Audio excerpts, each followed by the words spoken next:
Subscribe कीजिए हमारे channel को और बेल आइकॉन को दबाइए हमारी लेटेस्ट वीडियो सबसे पहले देखने के लिए। आज मैं आपको बताने जा रहा हूँ मृत्यु क्या है और क्या आप भी मृत्यु से डरते हैं। मृत्यु और उसका भय हमेशा से चेतना में जीव को सताता आ रहा है। आखिर मृत्यु है क्या? मृत्यु तो सिर्फ आत्मा के शरीर बदलने की प्रक्रिया है जो मनुष्यों को उसका भय लगा रहता है। दरअसल इस मोह माया भरे संसार में मृत्यु ही एक ऐसी वस्तु है जो कोई ग्रहण नहीं करना चाहता है। फिर भी मृत्यु अटल है, वो मनुष्य को अपना ग्रास बना ही लेती है। दरअसल हम मृत्यु से डरते इसीलिए हैं क्योंकि इस धरती पे या कहें हमारे समाज में लोग इस पे चर्चा नहीं करते। इस पे चर्चा करते हैं सिर्फ संत, महात्मा, तत्वदर्शी, वैरागी और बुद्धिजीवी लोग। हम मृत्यु से इसीलिए ही डरते हैं क्योंकि हम इस संसार के भौतिक सुखों, स्वार्थ, ईर्ष्या और लालच में डूबे हुए हैं। आप ही विवेक द्वारा सोचिए, अगर आप में ये चार चीजें ना हो तो आपके मन में क्या मृत्यु का डर सताएगा? मृत्यु कोई शोक मनाने या डरने की वस्तु है ही नहीं।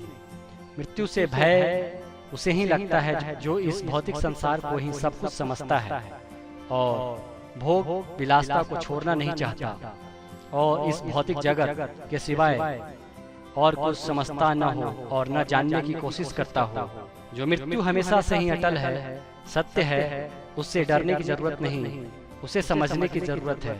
मृत्यु को समझे, डरे नहीं। मृत्यु जीव या आत्मा के इस पंच तत्व से बने भौतिक शरीर को छोड़ देने को कहते हैं। मरता तो ये शरीर है, हम कहाँ मरते हैं? और जब हम मरते ही नहीं, ये आत्मा जो हम हैं मरती ही नहीं, तो डर कैसा? मृत्यु डर का नहीं, उत्सव की विषय वस्तु है। आप आनंद मनाइए कि आपको नया जीवन मिलने वाला है या कर्मों के अनुसार मोक्ष या अति सुंदर जीवन मिलने वाला है। इस जर्जर हो चुके बीमार शरीर, दुखों में बीता जीवन अब जाने वाला है, नया सवेरा आने वाला है।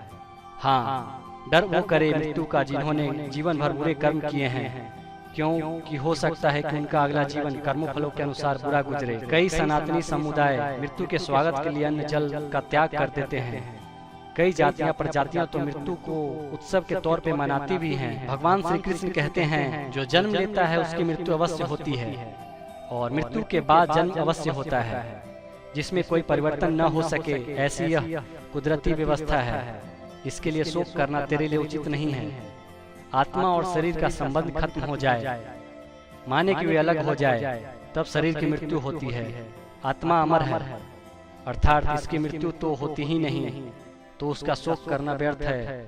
शरीर की मृत्यु होती है लेकिन वह तो नाशवान है ही, उसका नाश कभी भी हो सकता है, वह निश्चित है, तो उसका शोक करना व्यर्थ है। इसी सत्य को जान लेने और आत्मा के और शरीर के इस भेद को जान लेने से मृत्यु का भय जाता रहता है।